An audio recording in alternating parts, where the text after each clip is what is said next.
Hello बच्चों, ये मेरे प्रिय साथियों, स्वागत है आपको अपने YouTube channel exam success classes. आज हम लोग देखने वाले हैं 10th क्लास का बायोलॉजी चैप्टर 2 नियंत्रण एवं समन्वय। इस चैप्टर से जितने भी क्वेश्चन प्रीवियस पूछे गए होंगे 2011 से लेकर 2025 तक, उन सभी क्वेश्चनों को आज हम लोग कवर करेंगे। तो बिना समय गवाए हम अपने क्वेश्चन की तरफ चलते हैं। इस चैप्टर का जो पहला क्वेश्चन है वह है आपका पोन्स, मेडुला और अनुमस्तिष्क किसका हिस्सा है। ऑप्शन ए अग्र मस्तिष्क का, ऑप्शन बी मध्य मस्तिष्क का, ऑप्शन नंबर सी पश्च मस्तिष्क का, कि ऑप्शन नंबर डी पर मस्तिष्क या सेरिब्रम का। तो पोन्स मेडुला जो अनुमस्तिष्क है वह आपके पश्चिम मस्तिष्क का भाग है। मनुष्य का जो मस्तिष्क होता है वह 3 भागों में बटा होता है, अग्र मस्तिष्क, मध्य मस्तिष्क और पश्च मस्तिष्क। जो अग्र मस्तिष्क होता है वह मस्तिष्क का सबसे बड़ा भाग होता है, लेकिन आपका जो पोन्स और मेडुला और अनुमस्तिष्क है वह आपके पश्च मस्तिष्क का भाग है। तो ए का जो राइट आंसर होगा वह होगा आपका ऑप्शन नंबर सी। अगले क्वेश्चन की तरफ चलते हैं। अगला क्वेश्चन है दो न्यूरॉन के मध्य खाली स्थान को क्या कहते हैं। दो न्यूरॉन के मध्य खाली स्थान को क्या कहते हैं। सबसे पहले तो आपको न्यूरॉन के बारे में बता दें कि जो न्यूरॉन है आपका तंत्रिका तंत्र का रचनात्मक एवं क्रियात्मक इकाई है। क्या है? रचनात्मक एवं क्रियात्मक इकाई जो आपका क्या है? न्यूरॉन है। ऑप्शन ए है dendron, option B synapse, option C axon, option number D dendrites. तो दो न्यूरॉनों के मध्य जो खाली स्थान होता है उसको कहा जाता है सिनेप्स। तो दो का जो राइट आंसर हो जाएगा होगा आपका ऑप्शन नंबर बी। अगले क्वेश्चन की तरफ चलते हैं। अगला क्वेश्चन है निम्न में से कौन सा अंग संवेदी ग्राही अंग नहीं है। वह संवेदी ग्राही अंग उन अंगों को कहा जाता है जो सूचनाओं, बाहरी और आंतरिक सूचनाओं को क्या करते हैं? ग्रहण करते हैं।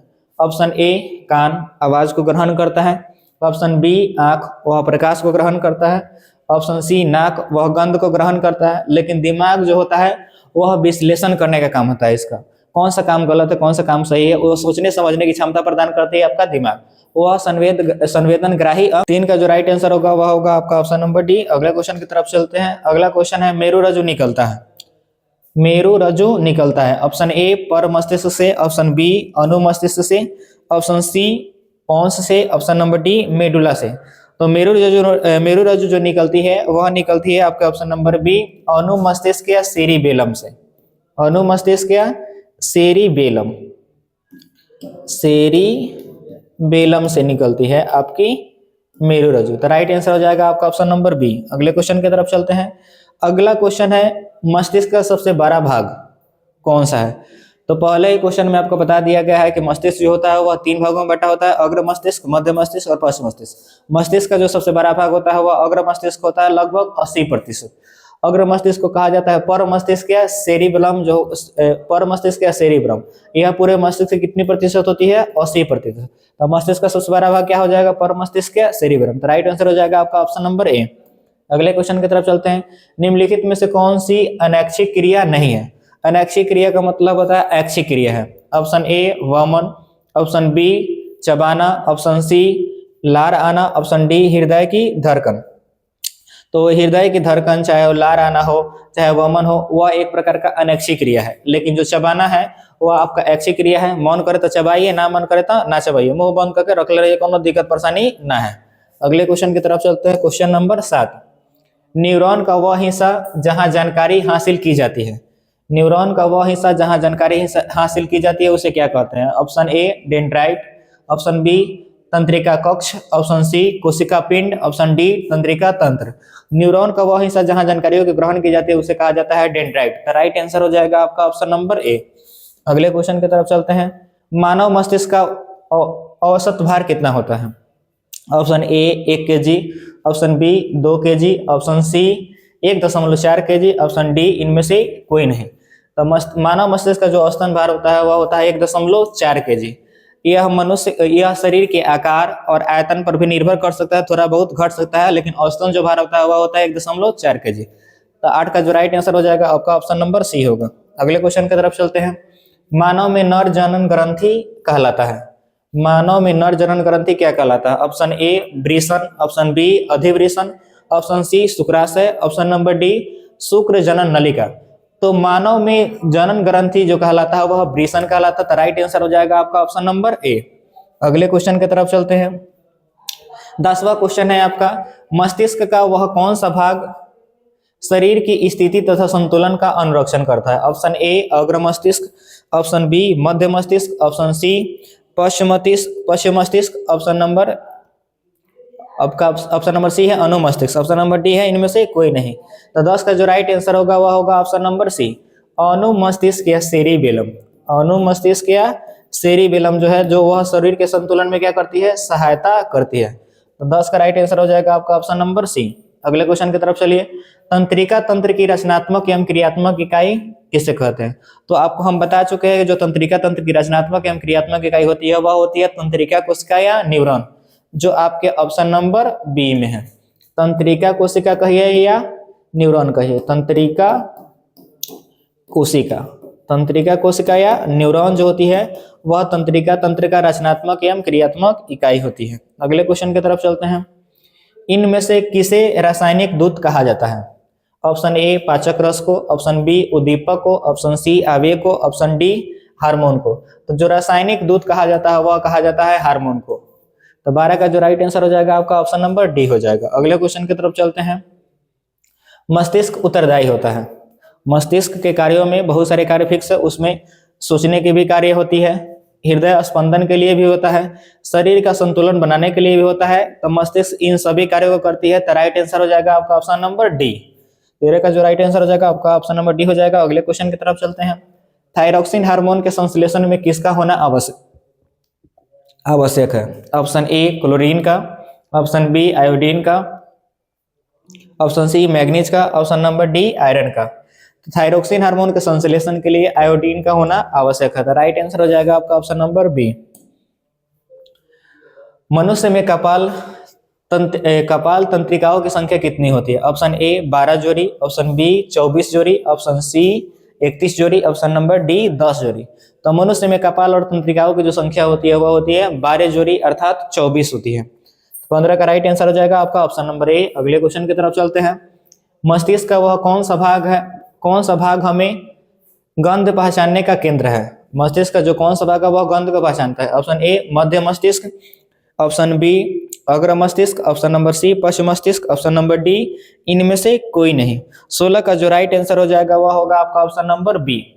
अग्र मस्तिष्क जो होता है वह गंध पहचानने का केंद्र होता है। शरीर संतुलन बनाए रखता है। Option A cerebellum, option B cerebrum, option C cranium, option number D मस्तिष्क। तो 17 का जो राइट आंसर होगा वह होगा ऑप्शन नंबर बी सेरिब्रम। शरीर के संतुलन बनाने में सहायक होता है।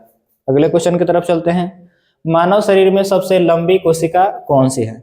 मानव शरीर की जो सबसे लंबी कोशिका होती है वह होती है आपकी तंत्रिका कोशिका, जो कि आपके ऑप्शन नंबर बी में है। तो राइट आंसर हो जाएगा आपका ऑप्शन नंबर बी।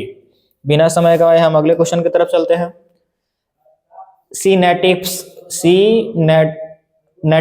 नेप्टिक नर्व्स कहाँ पाया जाता है? ऑप्शन ए ब्रिक में, ऑप्शन बी मस्तिष्क में, ऑप्शन सी अंडाशय में, ऑप्शन डी न्यूरॉन में। तो सिनेप्टिक जो नर्व्स पाया जाता है वह पाया जाता है न्यूरॉन में। तो राइट आंसर हो जाएगा आपका ऑप्शन नंबर डी। अगले क्वेश्चन की तरफ चलते हैं। मेरु रज्जु के आघात से क्या हो सकता है?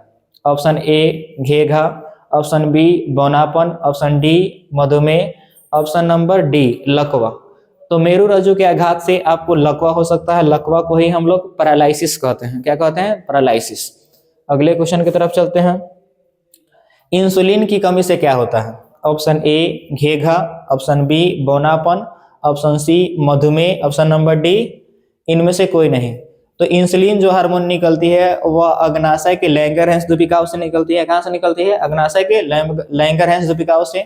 और इंसुलिन की कमी से जो होता है वह मधुमेह होता है या डायबिटीज कहा जा सकता है, जिसको शुगर हम लोग कहते हैं या चीनी बीमारी कहते हैं। तो 21 का जो राइट आंसर होगा वह होगा आपका ऑप्शन नंबर सी ऑटू ग्रंथि को थायरॉक्सिन हार्मोन बनाने के लिए क्या आवश्यक है? आपको लड़का सब पकड़ाता है, क्वेश्चन बड़ी घुमा के पूछता है कथी, एक सोजे गधा को दे देना चाहिए थायराइड ग्रंथि। क्वेश्चन के अंदर पूछते हैं ऑटो ग्रंथि। ऑटो ग्रंथि का ही दूसरा नाम क्या है? थायराइड ग्रंथि है। थायराइड ग्रंथि को थायरॉक्सिन हार्मोन बनाने के लिए क्या आवश्यक होता है? ऑप्शन ए सोडियम का, ऑप्शन बी क्लोरीन का, ऑप्शन सी फास्फोरस का, ऑप्शन नंबर डी इनमें से सभी का। तो थायराइड ग्रंथि को थायरोक्सिन हार्मोन बनाने के लिए इनमें सभी की आवश्यकता होती है। तो राइट आंसर हो जाएगा आपका ऑप्शन नंबर डी। अगले क्वेश्चन की तरफ चलते हैं। कौन अंतःस्रावी और बाह्यस्रावी ग्रंथि जैसा कार्य नहीं करता है?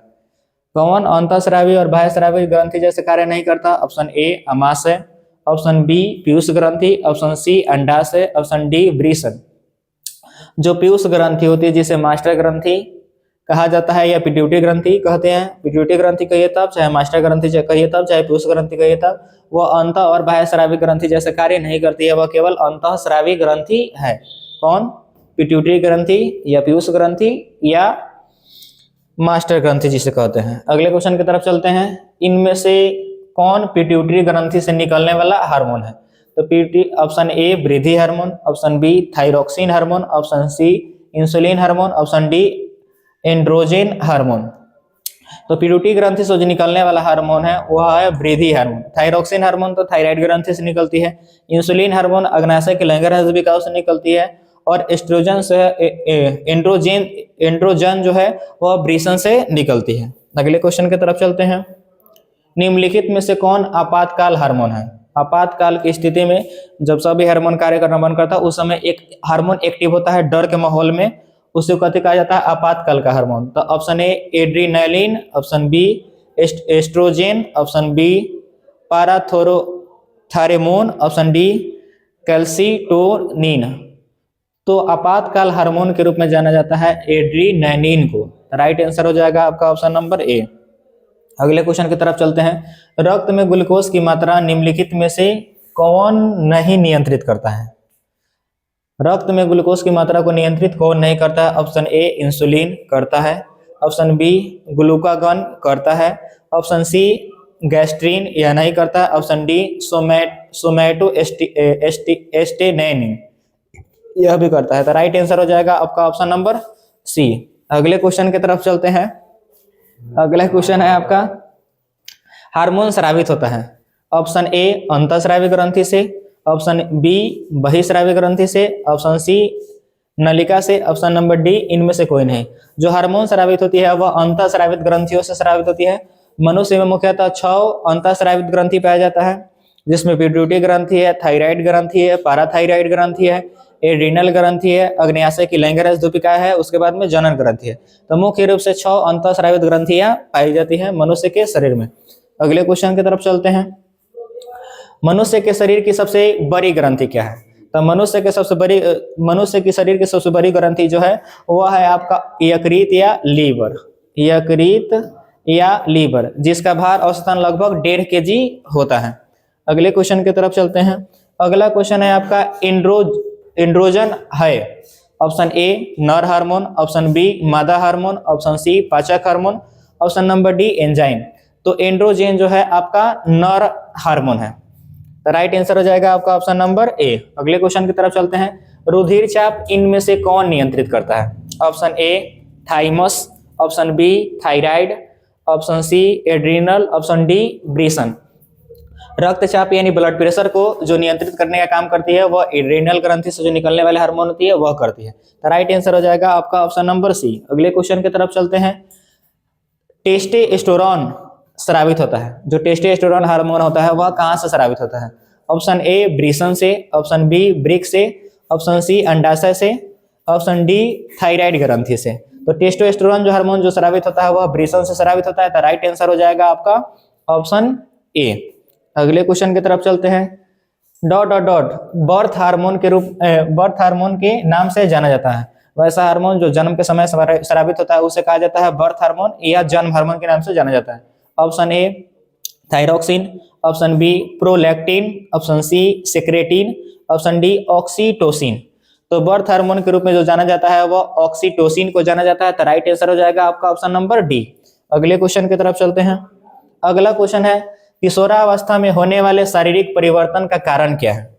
किशोरावस्था में जो शारीरिक परिवर्तन होता है, चाहे वह बालक हो चाहे बालिकाओं में, वह किसके कारण होता है? ऑप्शन ए टेस्टोस्टेरोन हार्मोन के कारण, यह तो बालकों में होता है। ऑप्शन बी एंड्रोजेंस के कारण, ऑप्शन बी थायरोक्सिन के कारण।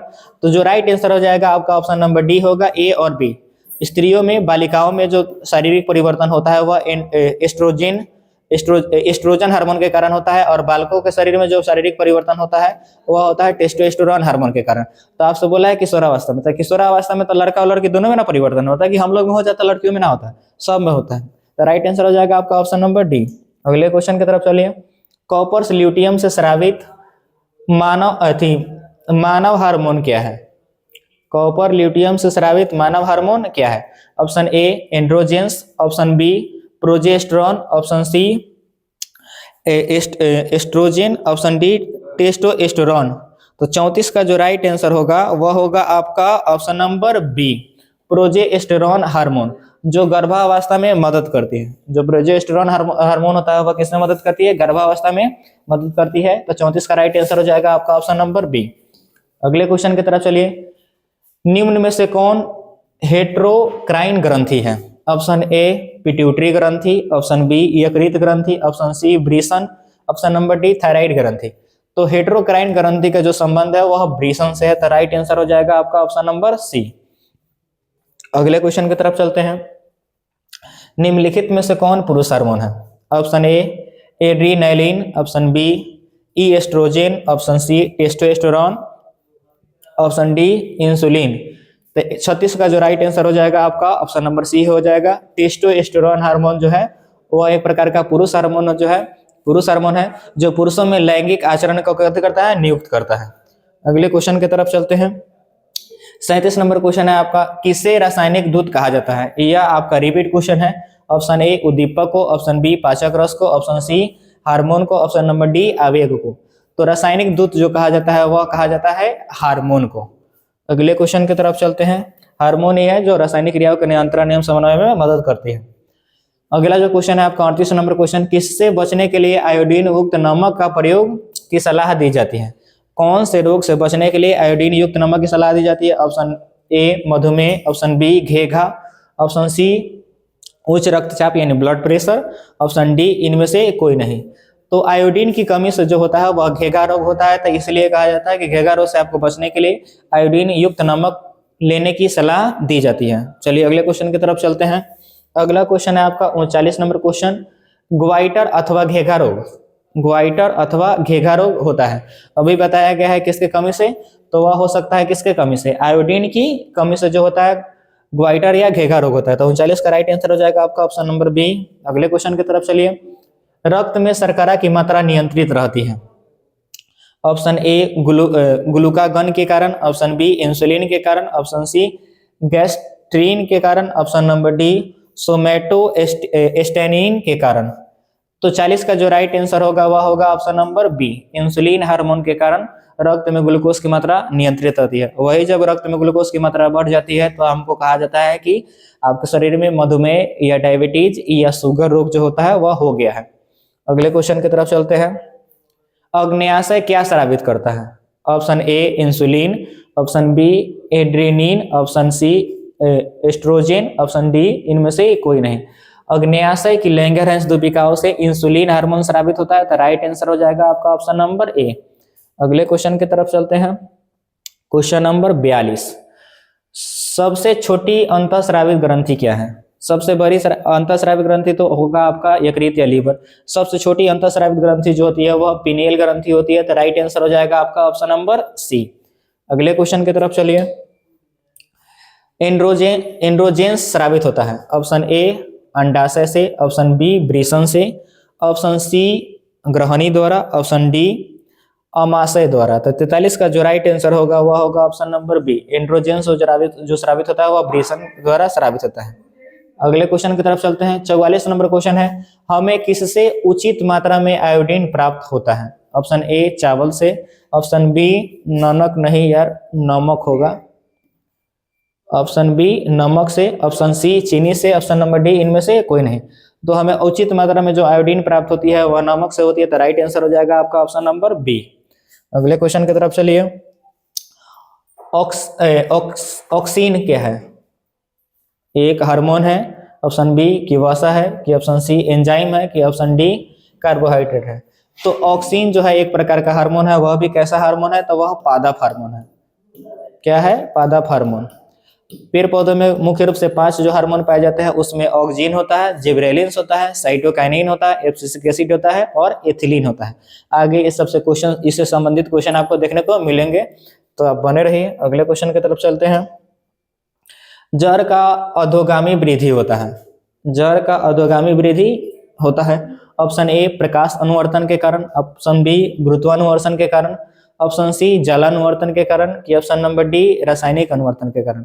जो जड़ों में अधोगामी वृद्धि होता है वह गुरुत्वानुवर्तन के कारण होता है। तो 46 का जो राइट आंसर होगा वह होगा आपका ऑप्शन नंबर बी। अगले क्वेश्चन की तरफ चलिए। पादप हार्मोन साइटोकाइनिन सहायक है। पादप हार्मोन साइटोकाइनिन सहायक है। ऑप्शन ए प्ररोह के अग्रभाग की लंबाई में वृद्धि के लिए, ऑप्शन बी तने की लंबाई में वृद्धि के लिए, ऑप्शन सी पादप का प्रकाश की ओर मोड़ने के लिए, ऑप्शन डी इनमें से सभी के लिए। तो पादप हार्मोन जो सहायक होती है वो इनमें से सभी के लिए सहायक होती है। तो 47 का जो राइट आंसर होगा वो होगा आपका ऑप्शन नंबर डी। अगले क्वेश्चन की तरफ चलते हैं। पादपों में पाया जाने वाला वृद्धि हार्मोन निम्न में से कौन सा है? पादपों में पाया जाने वाला वृद्धि हार्मोन इनमें से कौन सा है? Option A gibberellins, option number B adrenaline, option C insulin, option D thyroxine hormone. तो थायरोक्सिन हार्मोन हो, चाहे इंसुलिन हो, चाहे एंड्रोलिन हार्मोन हो, यह तो जंतुओं में पाया जाने वाला हार्मोन है। पादप हार्मोन केवल और केवल जिब्रेलिन्स है। तो राइट आंसर हो जाएगा आपका ऑप्शन नंबर ए। अगले क्वेश्चन की तरफ चलिए। इनमें से कौन सा पादप हार्मोन है?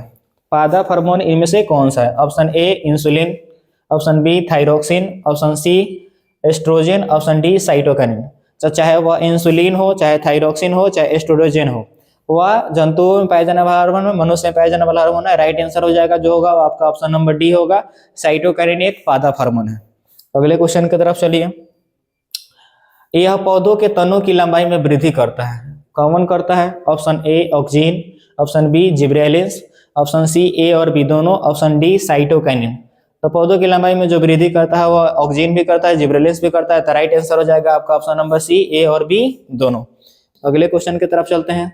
बीजांड की ओर पराग नलिका में वृद्धि का कारण होता है। बीजांड की ओर पराग नलिका में वृद्धि का कारण क्या हो सकता है? Option A hydrotropism, option B chemotropism, option C गुरुत्वानुवर्तन, ऑप्शन फोटोट्रोफिज्म। 51 का जो राइट आंसर होगा वह होगा आपका ऑप्शन नंबर बी केमोट्रोफिज्म के कारण बीजांड की ओर पराग नलिका में वृद्धि होती है। 52 नंबर क्वेश्चन है आपका। पादप हार्मोन क्या कहलाते हैं? पादप हार्मोन को क्या कहा जाता है? एंजाइम कहा जाता है, ऑप्शन बी फेरोमोन कहा जाता है, ऑप्शन सी फाइटो हार्मोन कहा जाता है, कि ऑप्शन नंबर डी इनमें से सभी कहा जाता है। तो पादप हार्मोन को ही फाइटो हार्मोन कहा जाता है। तो राइट आंसर हो जाएगा आपका ऑप्शन नंबर सी। पादप हार्मोन मुख्य रूप से 5 है। ऑप्शन आपका हो जाएगा 1 नंबर में ऑक्सिन, दूसरा हो जाएगा जिब्रेलिन्स, तीसरा हो जाएगा साइटोकाइनिन, चौथा हो जाएगा आपका एब्सिसिक एसिड और पांचवा हो जाएगा आपका एथिलीन। अगले क्वेश्चन की तरफ चलते हैं। 53 नंबर आपका क्वेश्चन है। वह हार्मोन जो पौधों में कोशिका विभाजन को रोकता है क्या कहलाता है? Option A abscisic acid. अब कोशिका विभाजन को रोकेगा, वृद्धि को रोकने वाला हार्मोन कौन सा होगा? Option A abscisic acid, option B ethylene, option C auxin, option number D cytokinin. तो जो 53 का जो राइट आंसर होगा वह होगा आपका ऑप्शन नंबर ए एब्सिसिक एसिड। यह वृद्धि रोधक हार्मोन है, पत्तियों को मुरझाने के लिए भी सहायक होती है। यह आपको आगे भी मिलेगा, इसको याद रखिएगा एब्सिसिक एसिड को। अगले क्वेश्चन की तरफ चलते हैं।